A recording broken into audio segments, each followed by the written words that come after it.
What's up, bodybuilding fans? Welcome to Texas Bodybuilding News. If you guys are new here, make sure you guys subscribe. Follow us on IG, Texas Bodybuilding News. On today's segment, one-on-one with Jason, we brought my good friend back, Eric Perkins. We're going to talk about his pro debut he did last year, his first pro show, and now he's getting ready for the Masters Olympia, a special invite that he got over there in Romania in 5 weeks. And I wanted to bring him out to talk about the transition from amateur to national, to getting your pro card now to an actual pro show. Like, what's the difference that he went through, you know? Yes. So let's talk about that. You decided to do the San Antonio Pro, right? That's the one you did? Yeah. So this has always been this thing of, like, I think there's a certain level that I want to reach, and then I get to that level, and then there's still questions in my head.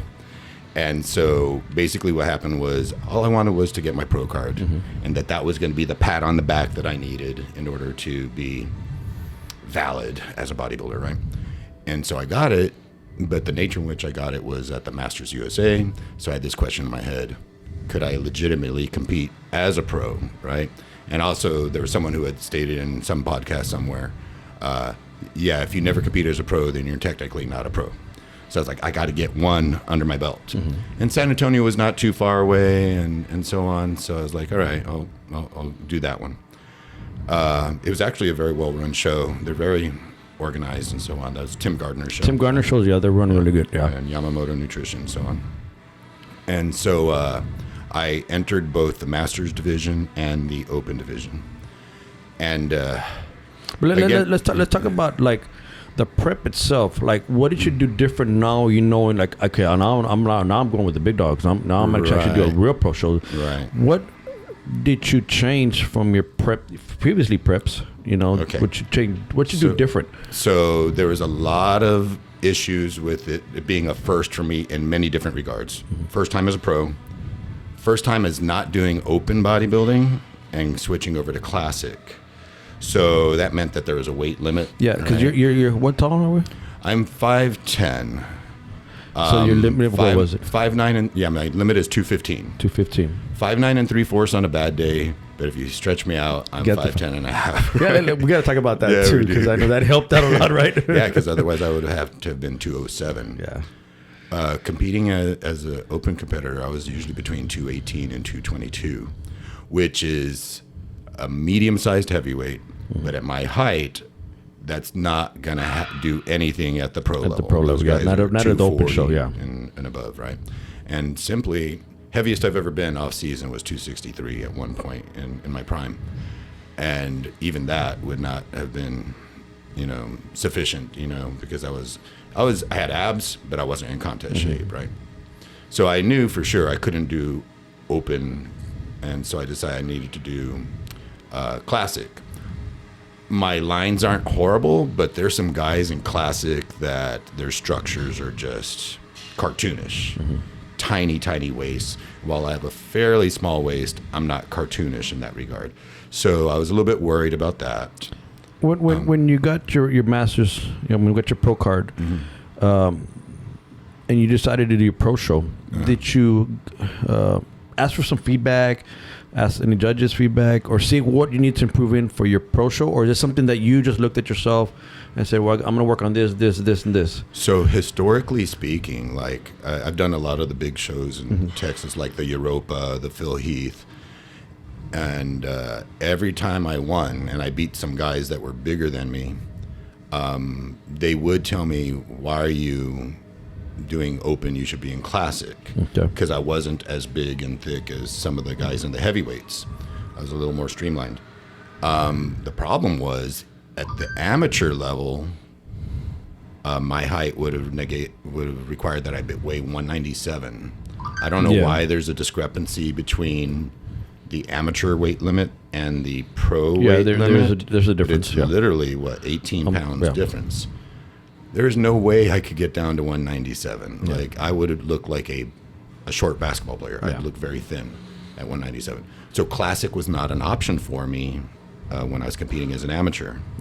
But 215 is doable. Yeah. If I was competing 218 to 222, it seemed like a natural fit that I would just have to lose the extra 3 pounds, unless they counted me as 5'9", right? Then that would have been tougher. I do think 207 is possible, right? You can over diet, over cardio and stuff like that. I wouldn't want to do it. Yeah. Well, it's going to suffer more to get cut off that weight. Yeah. And to sacrifice muscle that you worked all your life to build, and then you got to sacrifice it, right? And 197 was just definitely out of the question, right?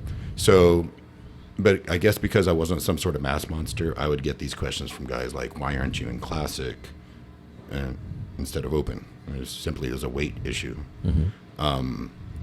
And so when I won the Masters USA, there's some good competitors there.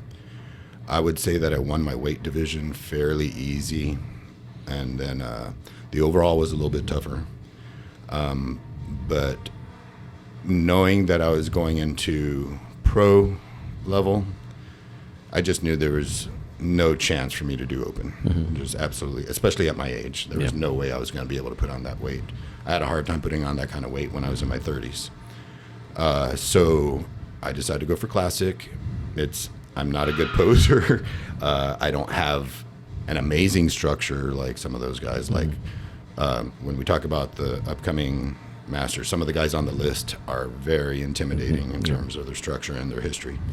But yeah, it was just a better fit for me as a pro.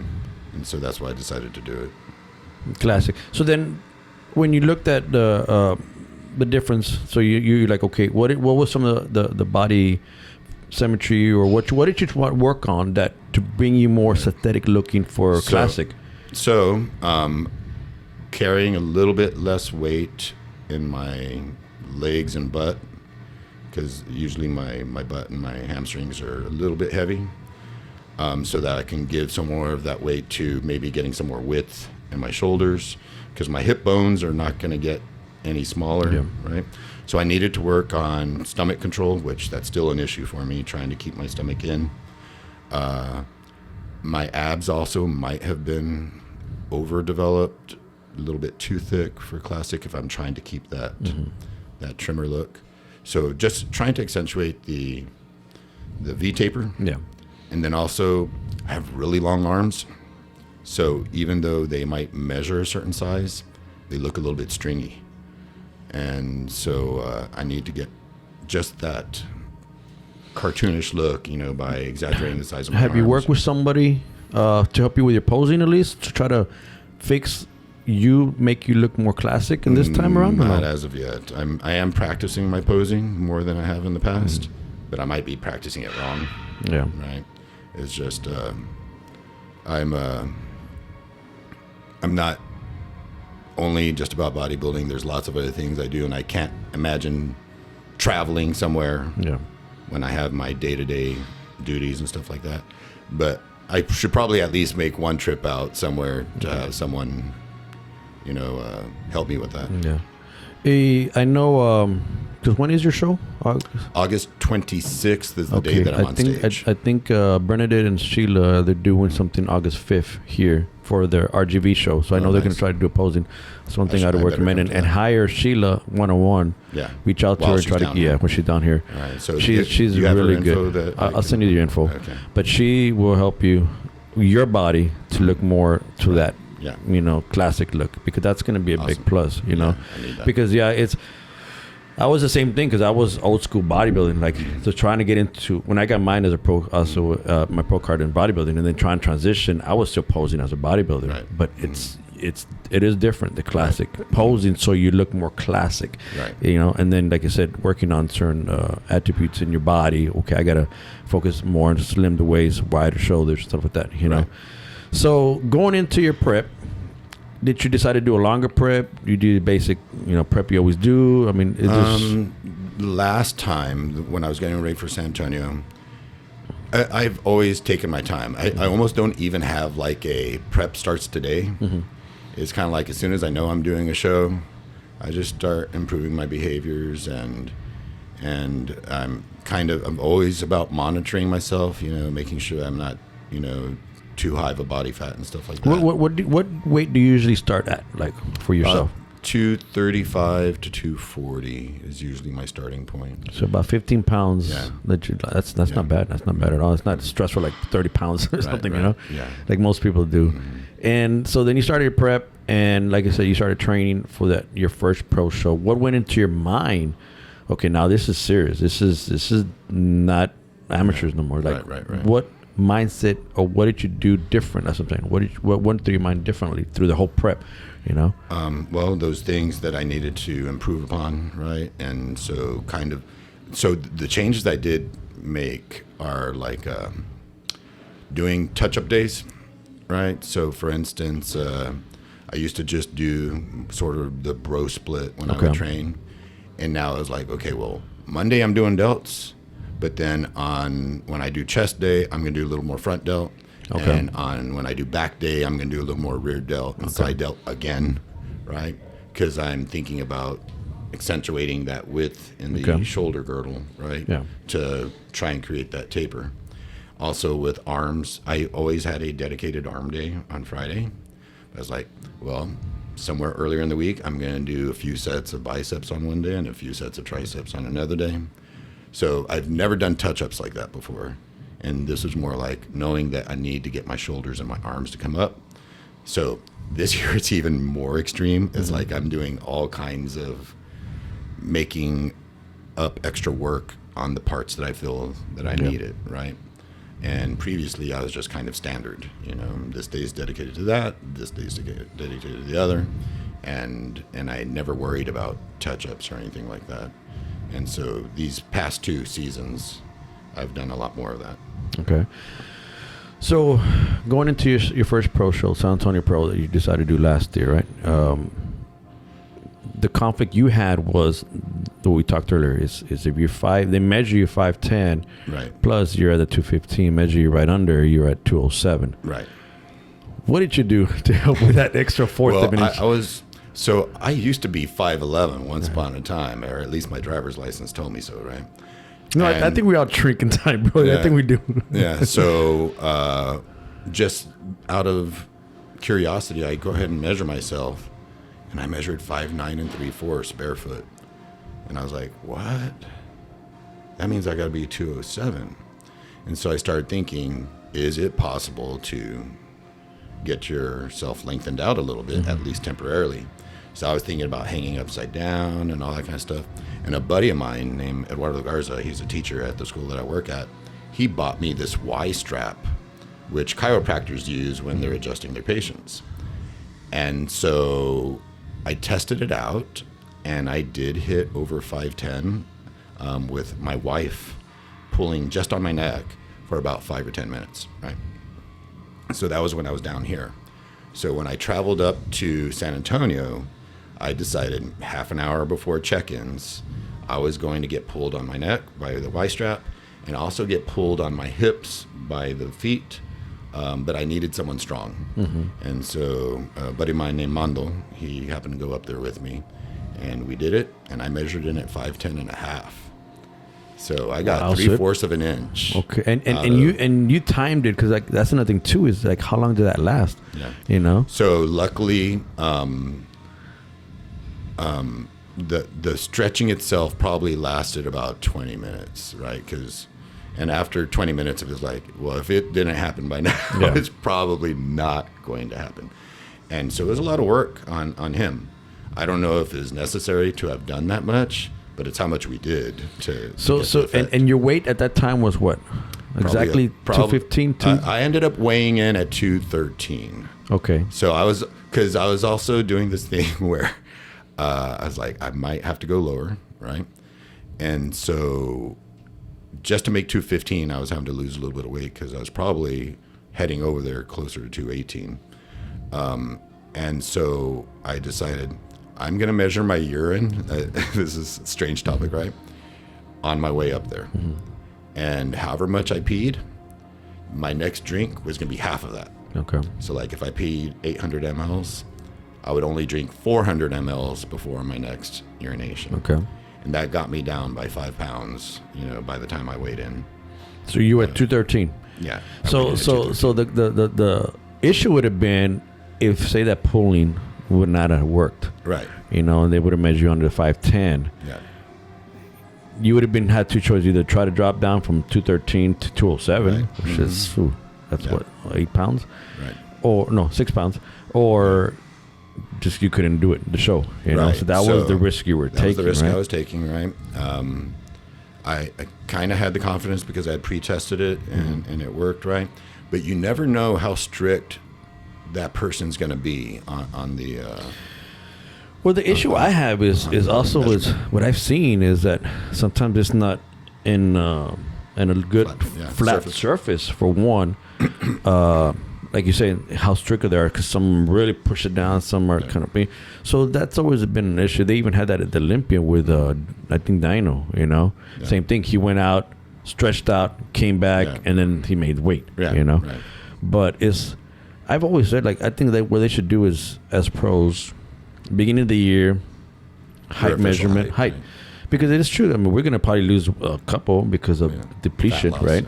So I think that their measures there. Okay, that's your height. Now, all you got to do is worry about this. Now when you got to worry about two things, because like I said, if we're right before a fourth of an inch, that makes a big difference. I'm the same way. I'm 5'6", 3/4", and that's 185. If I can do the 5'7" plus, I'm at 192. That's a big difference. Yes, it is. You know, that I don't have to kill myself to try to bring down to 185. Right.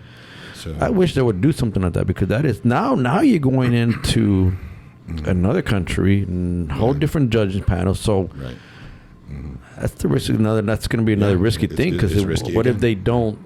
Right. I don't know. I mean, come out, it doesn't work, or they measure you wrong over there. They measure you you know, it's going to be. So I, you know, at times you might be like, why me or whatever, right? But it's happening to every classic guy. No, I even heard Chris Bumstead talk about it, because I think early on in his career they would measure him under 6'1", and now I think they give him the 6'1" plus, so he could be like 240 or something like that. But he talked about how he gets chiropractic work to adjust his height. I think he mentioned it in some sort of in this podcast, right? And so I was like, so this is just a thing for classic guys. Like it's the way it is, and it's probably going to end up being a thing for the physique guys, if I heard correctly. Well, now they're actually going to height and weight for the men's physique. Personally, I just think they should just get the class out, but that's just my thing, you know. It's just getting too big, you know.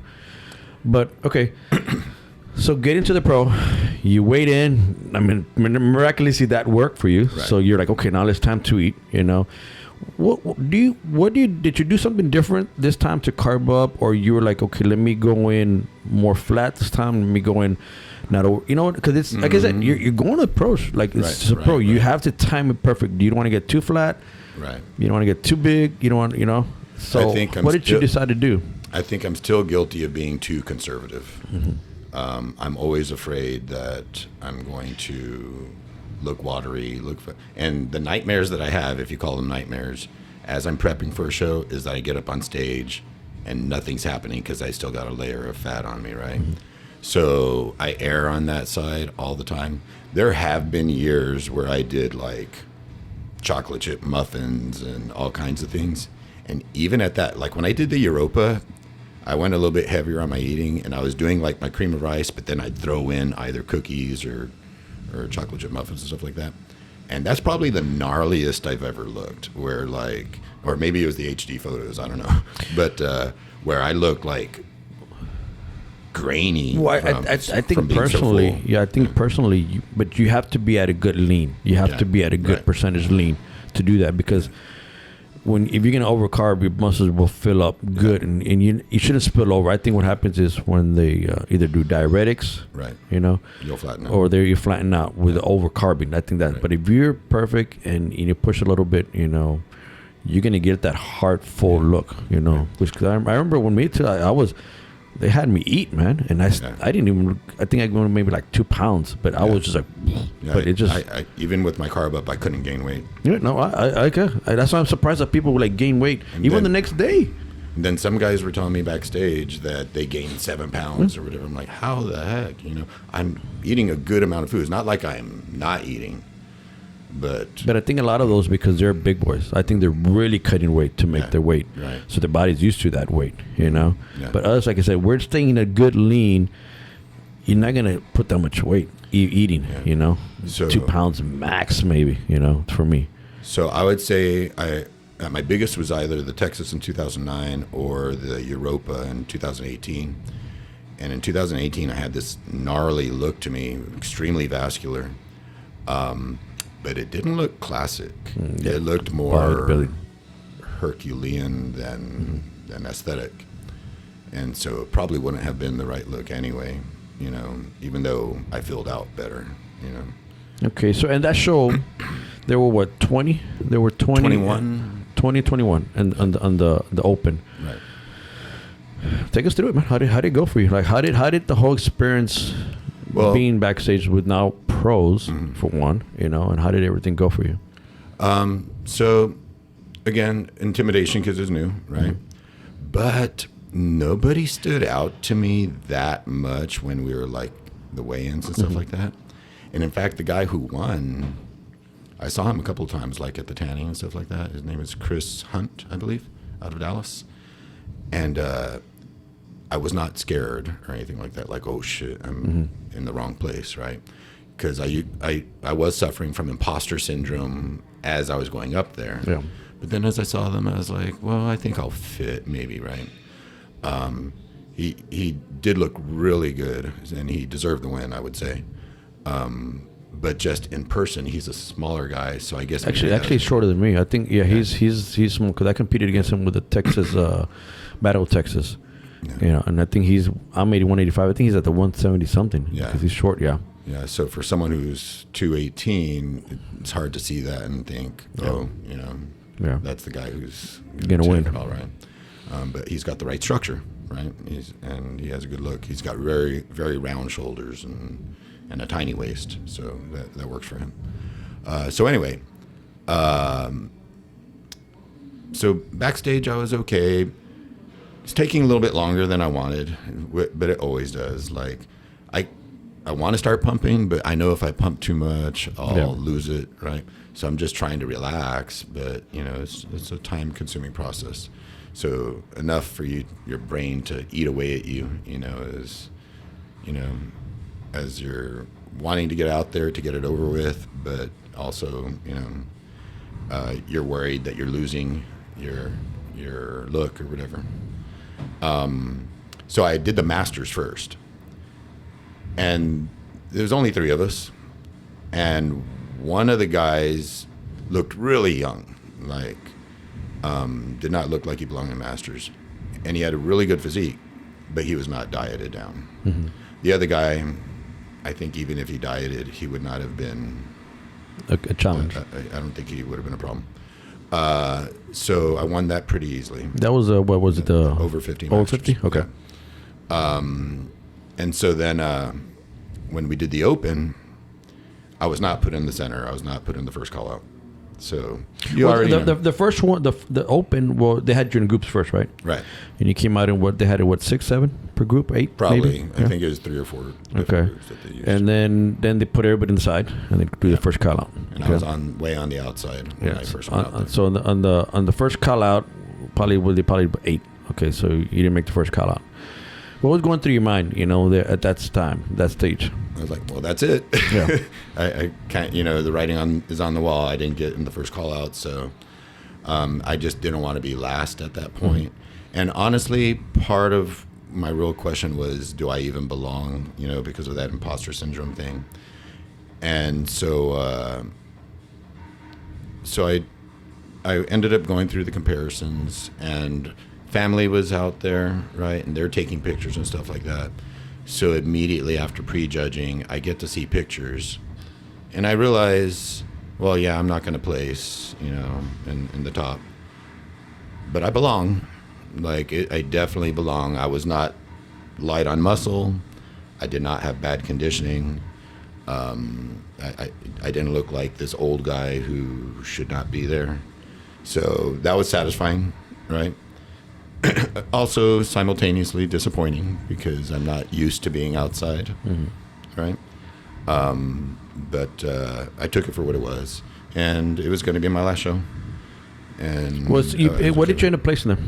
13th out of the 21. That's still good, because that would have been probably in the second call out, so maybe, right? I know last time we spoke on the podcast, you know, that was like you said, like, I just want to do one. If I can get top 5, something I'll continue doing. If I don't get top 5, right. I'm hanging them up. That's right? exactly what I said. I'm hanging up. That was your words, you know. So coming off stage, you looked at the pictures. You're like, well, I did okay. You know, boom, life goes on, right? Then what happened? So I got to see the pictures afterwards on NPC News online, and I don't want to be that guy, but I did see pictures of guys who placed ahead of me that weren't in great condition. Like you could see they weren't striated in the back of their legs or their glutes or anything like that. So that I had to swallow that, because I was like, man, I know I'm in better condition than that. What is it about them? You know, is it structural? Like, I had those questions in my head. I did send a text to Bernadette, asking what her thoughts were. And I probably have the text here if I were to look it up, but basically she said, your conditioning's on point, but you need to work on your posing. Straight up. Yeah. That's pretty much what the message was. And I know that about myself. You know, I have a really hard time getting myself to do it, because I put so much effort into everything else that when it comes time to posing, I actually don't enjoy it. And I hate what I see when I'm super hard on myself. Like, I start posing and I can see this little wrinkle on my lower back, and I'm like, what the heck? I need to get out of here and go do cardio or something like that. Right? And that's one thing that as a coach now, you know, and seeing it from the other side, as the other aspect of it, I've gone to shows, local shows, and you see some guys that, how did that guy place higher? But his posing was just phenomenal compared to a guy that was better conditioned, but he just posed like crap. Yeah. And like, he, you know, hiding his chest, you know, so to really bring, you know, and I was like, dude, if you would have fixed that, there you go. You know, so if you think about it, you could have probably been top 10, you know, if you would have fixed some of your posing. Right. So that's not a bad, how would you say, feedback, because that's you know, that's simple. You know, it'd be different. It's like, well, your body's just not classic. I mean, because that's one thing too. Is like, just because you can fit in the weight height doesn't mean you're classic. Yeah. That's one thing that some of the people don't understand still right now. They're trying to do both, or they don't understand. I just do classic. Dude, you can do bodybuilding. You know what I mean? Right. Yeah. So for all those amateur years, I just consider myself a bodybuilder, because classic didn't come out till 2016. Yeah. Technically, I should have been retired by 2016, right? But when I'm standing against other bodybuilders, I kind of look like a classic guy. Yeah. But when I'm standing against pro-level classic guys, I'm definitely not an elite level classic guy. I'm something in between those two, right? So usually, if you don't fit either criteria perfectly, you're gonna have, so for open level pro bodybuilding, way too small. Yeah. And for classic, I'm just not classic enough, and I'm okay with that. It's always been my game to out condition other people. That's kind of like the one variable I feel I have the most control over. Yeah.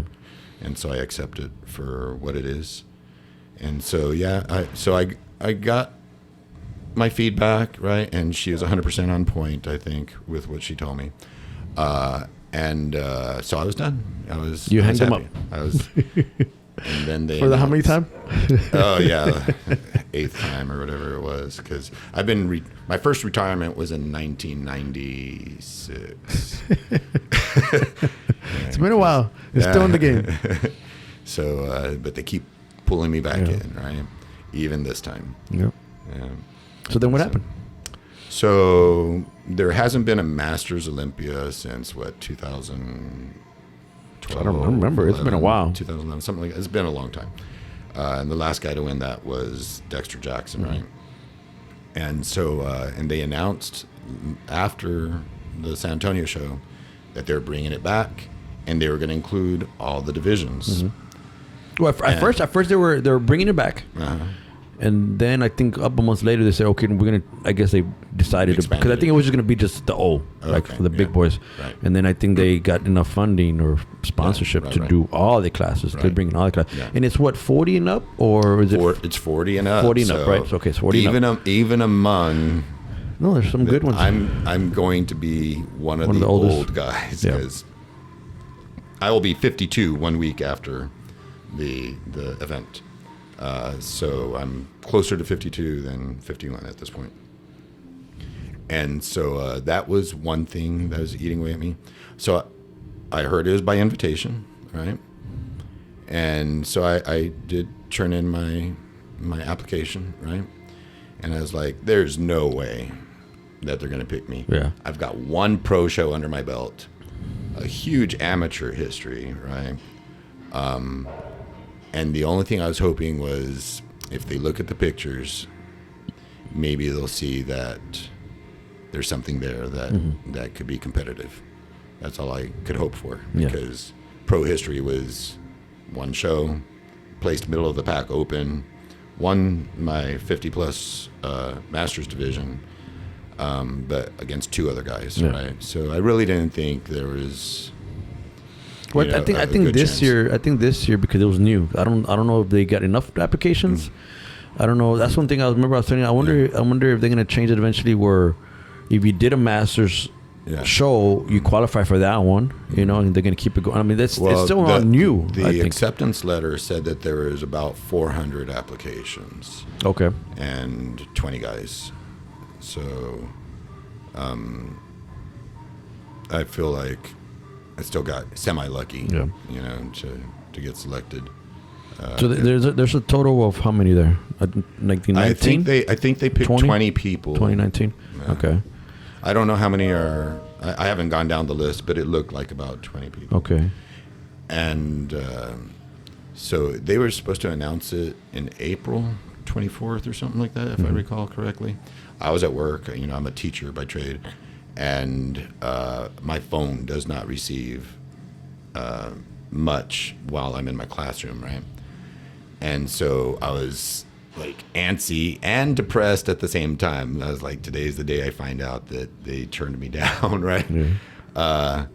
And so it's almost all day long just, oh man, I need to get out of here so I can find out, right? And so I ended up walking with my phone over to the teacher workroom, and that little notification banner kind of goes across the top, and it's you, and you put "Congrats, homie."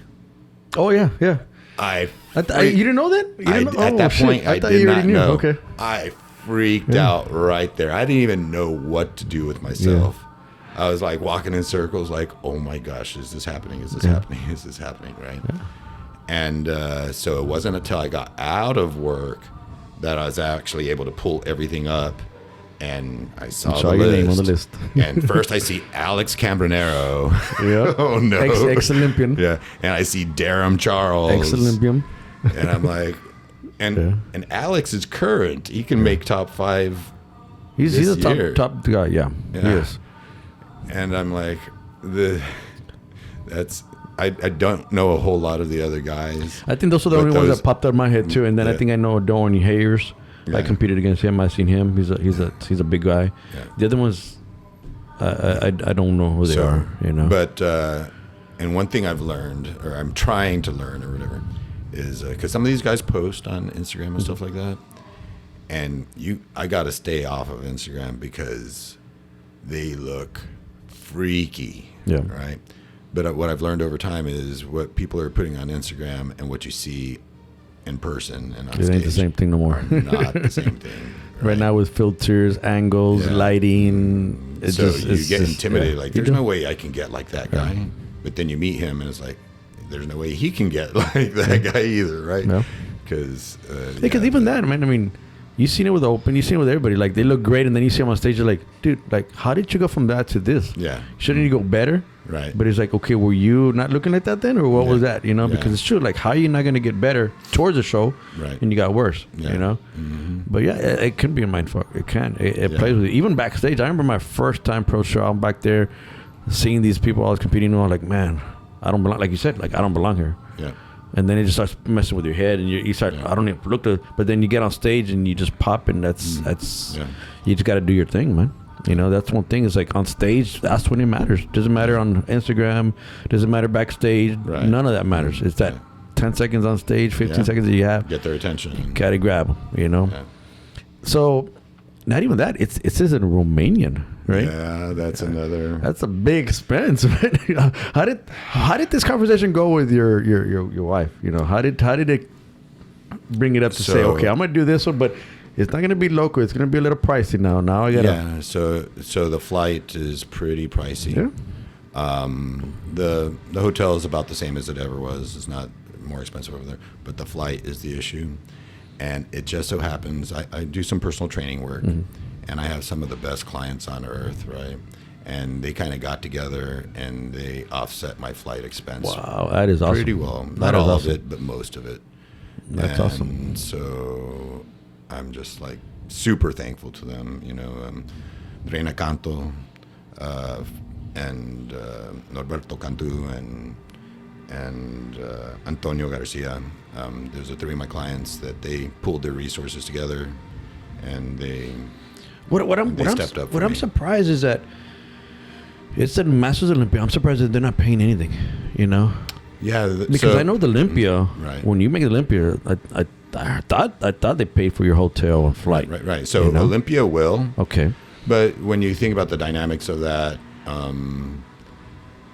they're flying people in domestically mostly, right? Yeah. Okay. At the hotel, like they're not. You got to pay for your own hotel. You know what I mean? Like there's no. They're not paying for nothing. They're not paying for anything. No. That's surprising. I think they just don't have the money to pull that, especially flights. Since a lot of us are coming from the United States, that means the flights are 3 times as expensive as if it was domestic, right? Well, I wonder why they're doing it over there. I don't know. They're pairing it up with the amateur Olympia. The European version of it. So I guess since it's all part of the same thing, that's why they're holding it there. Okay. I'm wondering if how it's going to be in the future for it. Hopefully they keep it and make it big and make it like that, because that's going to be tough. Because maybe that's another thing too, is like a lot of people are like, man, that's going to be expensive, you know, to go over there and stay over there, because you have to fly in only 2 days before you fly in. What are you doing? Right. So I'm flying out on the 22nd, which is a Tuesday. Okay. And I actually won't be there until Wednesday around the same time. That's what I'm saying. Yeah, so you're traveling for a whole day. They're about 8 hours ahead, I think. So I'm flying for about 20 hours. When you add up the layovers and connection flights and everything. And all that kind of stuff. So, and my original itinerary had like some close calls. And so I was like, I cannot, if it's a 40-minute connection time. And you miss it. I'm dead in the water if I do that, right? So I chose a longer itinerary to make sure that everything goes smooth. Even that, this is going to be new for you traveling, that many hours. Mm-hmm. See how your body is, it adjust. Right. How is food at a different country? How are you going to plan your food? So I was thinking about. So I tried to contact John Jewett through his little app thing, and I was thinking about trying to contact Jose Raymond, because Jose Raymond used to compete in like Korea and stuff like that. So he's done those long flights, and so I was like just wanting to seek some advice on, when you're dealing with that kind of flight, what do you pack with you that you can make sure that you are staying the course as best as possible while you're spending all this time flying and because you're not moving, right? Water retention. I made sure to get seats with more leg room, so I couldn't do first class or anything like that, but I did do like I guess economy plus. And I picked my seats, and some of them actually have it where you can stretch out pretty well. That's going to be a first. A lot of stuff, because like I said, then even that, you got to plan your meals. How many meals can you really take with you? Right. You know, and you're like carrying on. A carry-on. Yeah. How much can you take? I carry 24 hours worth of food? Yeah, and you know, not for not to go bad too, or something happens. You know, it's just it's a headache. It's a lot of planning. You know. Yeah, so that's why I wanted to pick, especially Jose Raymond's brain, because I know he's. And did you get? Something? I have not called him yet, because I was contacting John first, because I'm kind of mesmerized by his intelligence. Yeah, right? Good guy. And so I think he's been competing. Yeah. And so And I went through the avenue where it's like where you apply for full online coaching kind of thing. And I wasn't looking for full online coaching. I was just, let's talk about that travel aspect, right? Because I just don't have the funds to pay for full online coaching. And so I just thought that I could get one conversation out of him. That and nothing? But he's been busy with what he's doing. And I think his business is... catered towards full coaching. Right? Okay. So, and I saw on Jose Raymond's site that he does have a half-hour conversation for some, flat fee. Like a phone call or something. Okay. So I might just go with that. Good. So you're flying in the 22nd, getting the 23rd. When is check-in? The 25th, Friday. So you got 10 in the morning. So you got about 2 days to try to get everything back. Right. And when I get there Wednesday, I feel like we're going to check in. I'm going to have to rush to the grocery store and get the stuff that I need, Well, the good thing is you're going there a couple days before because, jet lag, time change. You're going to get your adjustment for your body. Again, probably find a gym. Going to have to try to get it moving a little bit. So gym's already taken care of. Okay. I chose the secondary hotel, which is attached to this really nice mall. And they have a full gym there, so that's good to go. Okay, and it's included in the expense of the hotel, so I'm not worried about that. Okay, that's good. That's good. I'm trying to think: do I take my weight scale with me and my food scale with me? That's another thing. Or do I buy them over there? And then just leave it there because because you can only carry so much weight before you get charged. Because who are you flying with? United? United had the best deals. Yeah. It's gonna be tough, man. I know that's why when I do a shows here, I always fly at least the day before, so I wake up there. Right. Any adjustments I got to do, I got a whole day before the next day. Checking. I always do that too. Because you can't do the same day. It's tough. So, what I tend to worry about, I'm not one to hold a lot of water. So I don't anticipate that I'm going to get over there and be, oh my gosh, I'm 224 pounds. Constipation, digestion can mess up. Sitting. I could say there's a lot of issues that you need to think about. I'm a little bit more worried about showing up and weighing 207 pounds because I burn through everything so fast, and that's been historically an issue for me. That peak week, where people do depletions and then loads. If I do any days of depletion, I cannot load enough. Yep. My body just wants to burn it all off, So, I think we had the same problem. I think we had our metabolism so fast that and then you lose that good fullness when you try to deplete, and then it seems like you don't get better till like 2 days after the show where your body gets everything in there. You're like, where was this 2 days ago, right? Yeah. No, it's that's the timing, man. So Masters Olympia, I think what the good thing about it was the top 5, they're giving prize money. Yeah. Right. And I think it's the first place winner gets an invite, to their actual Olympia. What is your actual goal? What are you trying to achieve in this here? Because this is one of the biggest shows you're ever gonna do, So again, I haven't looked at all the guys on the list. I've looked at some of them. But again, it's Instagram, so I don't really know what. Yeah. So it's like I have to balance out. I'm older masters. I'm 52 pretty much. And there's going to be a lot of guys that are in their 40s. I think that Alex is probably untouchable for me, right?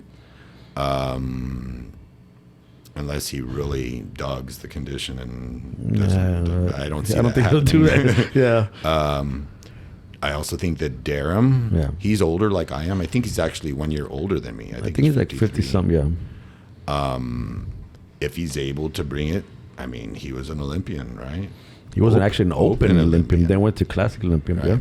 So I think there's some structural things there that I can't compete against if he's able to bring it, unless he had been sedentary for a while, right? Yeah. So I kind of have those two guys out there as probably not going to happen. I think against everybody else, there's a possibility. So I definitely don't want to be out of the top 10. Yeah. I would love to even get the smallest check that they have at fifth. Fifth place. Top five. So top five. Because the thing is, it's 10, 5, 3, 2, and 1. But that's too good because usually most places they only give top 3 prize money. So it's a little. I mean, it's not much for what you're paying for anyway, right? It's like pay a little bit what you paid for, but it's still. I mean, it's the experience of it all, you know. So everything you've seen, everything gone through from amateur to pro, you know, shows, you know, what's one thing that you've seen throughout your years of competing, the old generation, the new generation, what's up with the new generation do you think is going on with these kids? Like, their mindset, you know, is different. Well, are we talking about competitors that are on stage? Yeah. So I think it's been diluted a lot, right? I think because I don't know if it's the new divisions that's diluted the bodybuilding, you know, by creating classic, you know, that takes away from the talent pool that used to be in bodybuilding. And not that everybody belongs in classic, but it's easier to gain 20 pounds of muscle than it is to gain 80 pounds of muscle, right? So I think with the social media aspect, so this is what's driving me nuts right now at the gym. I've never been a selfie kind of guy, right? When I go into a gym, you'll see I don't post very much on my Instagram because when I'm there to work out, I'm there to work out. And if I even try to set up my phone for 30 seconds, I'm like, forget that. I need to get my next set in, right? So you don't see me fiddling with my phone, and I'm there concerned about my workout.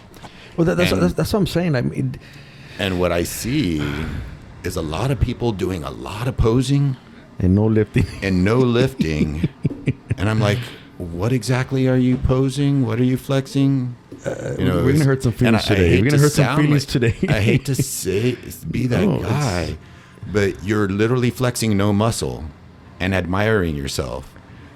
And I won't tell them anything, but in my head, I'm just kind of like. But that's what I'm trying to say, because I think when we were in lifting, when we were in the gym, we had one goal, is to lift heavy ass weight, get big, and you know, competitive mind bodybuilding. That was our we weren't about being liked and followed in know Instagram and all that stuff, you know. And now with the new generation that are into doing, I'm gonna do a show, I'm gonna do it. It's like like a fad, like a fun thing to do now. It's not even somebody that's taking it serious, right? You know. So when you go to a show, you're like, dude, what are you doing on stage? Yeah.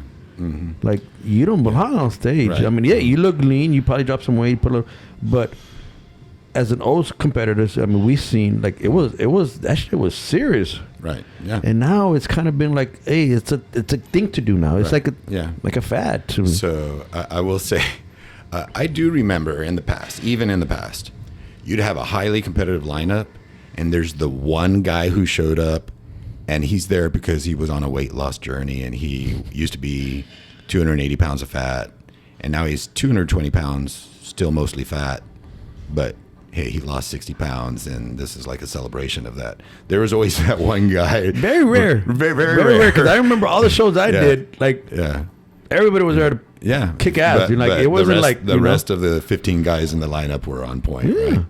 Right? I just had this conversation with someone yesterday, and I've had this conversation with many people when they tell me I'm going to compete. And I would always keep it simple, and I'd say, for every 10 people who tell me they're getting ready for a show, maybe one of them will show up on stage, right? And the other 9 will have some excuse throughout the prep that, you know what, I can't do it, right? Work, family, injury, illness, whatever. They all have their excuse, right? And now I kind of expanded that. Okay, for every 100 people who tell me who they're going to compete, maybe 5 will get on stage. 3 of them or 4 of them shouldn't have gotten on stage. They got on there at 8 to 10% body fat, and 1 or 2 guys got there, and you know they suffered, and they did it the way it's meant to be done. And so I think it takes a very special person not to get on stage, but to get on stage and be ready. Well, you were competing, I think, before I was when I started. So, and you were in a big organization, But when I was competing, not once through the whole couple of years I was competing in the early ages was I thinking pro card. No. I want to be a best bodybuilder I can be. That's all it was. Right. You know, and I don't even remember back then. It was only novice, and you couldn't do an open show unless you want a novice. Remember? Right. Exactly. So when you were an open competitor, oh shit, that guy's an open competitor, right? Mm-hmm.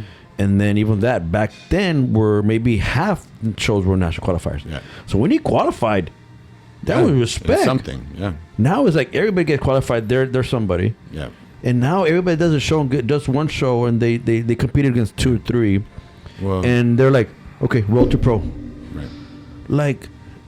What has happened with the industry itself? It has to do with making money as promoters, right? And so what I think back then, there's very few national qualifiers, and you had to pay the fee, right? They had to pay NPC the fee to be a national qualifier. That's right. And they were few and far between, right? There were fewer shows back then, period. Yeah. But out of, let's say, the 5 shows in Texas, maybe 1 or 2 of them were actually national qualifiers, and the rest were not. They were just local shows. And so even something like the Lackland, which I saw my buddy get crushed there. So to me, when I started out, man, if you can go to Lackland and be competitive there, you're something special, right? And then the Texas State was super intimidating. I mean, monsters were at that show. And so I think what has happened is because promoters with all these new divisions realize they can make some money, they're trying to attract competitors by calling it a national qualifier, and they're paying that fee for it to be a national qualifier show. And when you add in all the divisions, all of them possibly getting nationally qualified, sometimes even nationally qualified for second place, I think. What's the top 2? Yeah. It's like, wow, everybody can go to nationals now, right? Well, that's what I'm saying. That's what I'm saying. Like I remember, I think the first national show that I watched was in Dallas. And I think it was like Dave Palumbo was at that show, and it was like maybe in the early 2000s, 2002, something like that. And I remember I went to that show, and I was just in awe, dude, because every division, well, it was only bodybuilding for mine, but dude, top 20 of those guys were just phenomenal. Right. It wasn't like just nowadays you see like, oh, this top 5, everybody else skipped out. Right. You know? Yeah. Like now, like I said, like they do a show, it wasn't as competitive. You know, they look okay, they got first place. It's like road to pro. And then they invest so much money to go to nationals right away. They don't even they don't take the time to develop for one, to really get the feedback. Like, you know, okay, what do I need to work on to be at that level? That's what I'm saying. I never thought, if you would have told me that, you know, oh, you're going to go pro, it's like, dude, I don't want to go pro. Like, I just want to train. I just want to be the best I can. Yeah. I didn't get that mindset till I set that goal at that older age, at 40, before 40. Right. You know. But now it's like every show I go to, and then you see the hashtag Road to Pro, Road to Pro. I just did one show. I'm already gonna go pro. Yeah. And there might be a good handful that are really hardcore. I grit that, and they're dedicated, and they go hard, and they get their pro card. Yes. But there's a big handful that don't even belong in the national level. Yeah. You know. So pro card was not in my mind at all for the first, honestly, 15 years or something like that, because my goal was, okay, let me go from a non-sanctioned show to a sanctioned show, which was the Lackland, and try to win the novice, right? And so I got second that attempt. Then my next show was the Island, and there I won the novice and the overall at the novice. So then I decided to bite off probably more than I could chew, and my next goal was the Texas.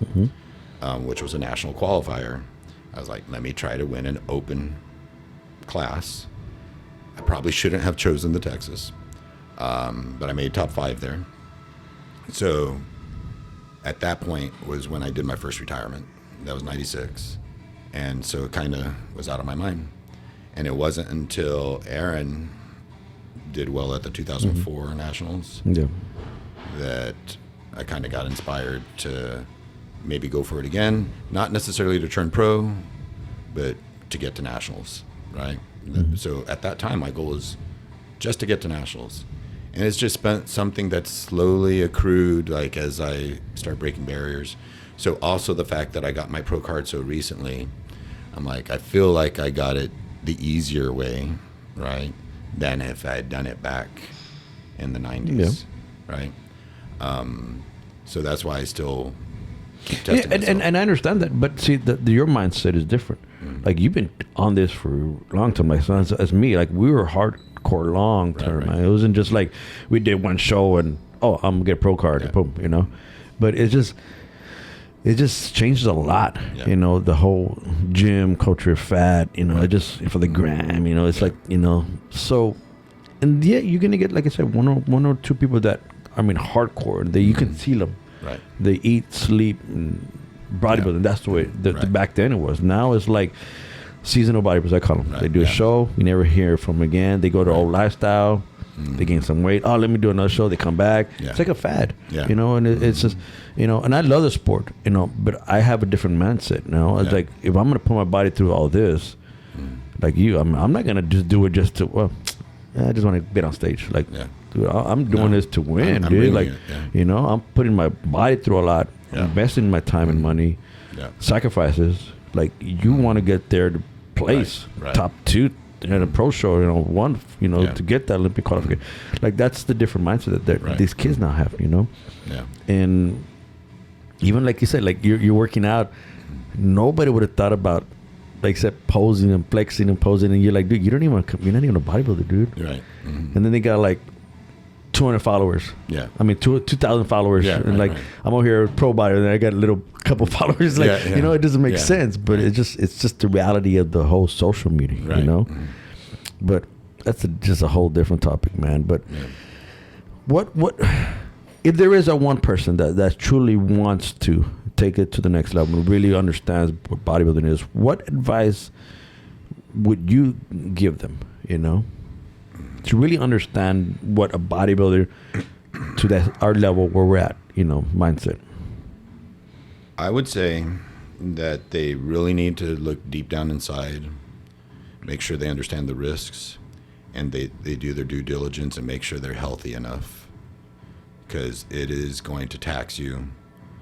And so once they get that clear, they need to make sure that everything about their being, and not just healthy in terms of physical health, but their family structure, or there are people that are in your way that are going to stop you from giving it your all, you know.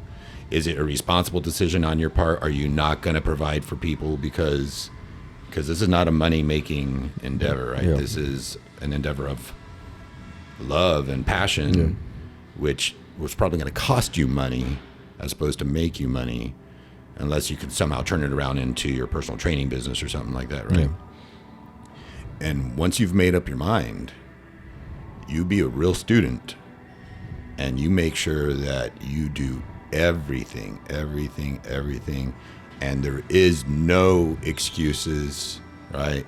Like, maybe I can get away without the cardio today, or I'm not going to eat that last meal while I'm trying to grow or whatever.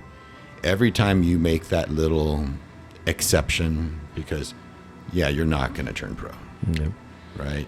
You have to go 100% all out on all aspects of it. And that's why you got to make sure the foundation's there in terms of health and family and finances and stuff like that. And then own it, right? Like, be responsible, right?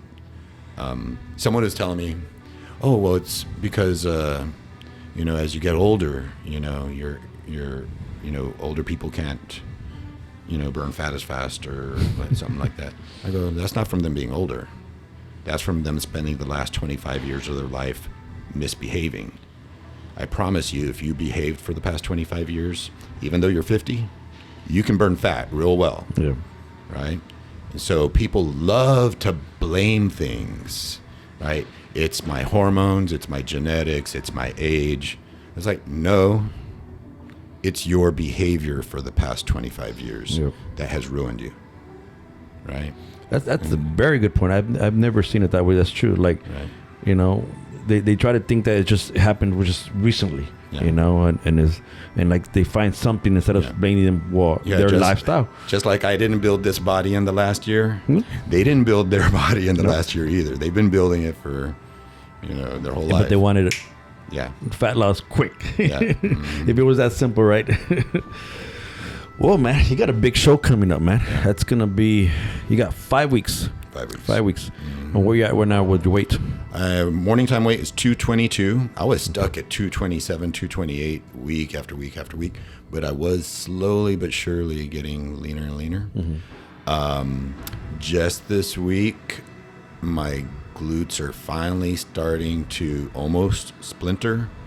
Definitely wouldn't call them ripped by any means, but they're showing promise, and I'm 5 weeks out, so I'm thinking maybe by 2 more weeks they're going to be starting to.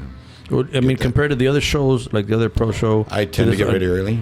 Yeah, I tend to get ready early, so this is on par, but I've had to work harder for it this time. Yeah. One of the things is because I do have high blood pressure, and so I'm not taking stimulants, which in the past, stimulants were always, you know, like lots of caffeine and stuff like that. And I probably think that allowed me to get away with 20 to 30 minutes of cardio in the morning.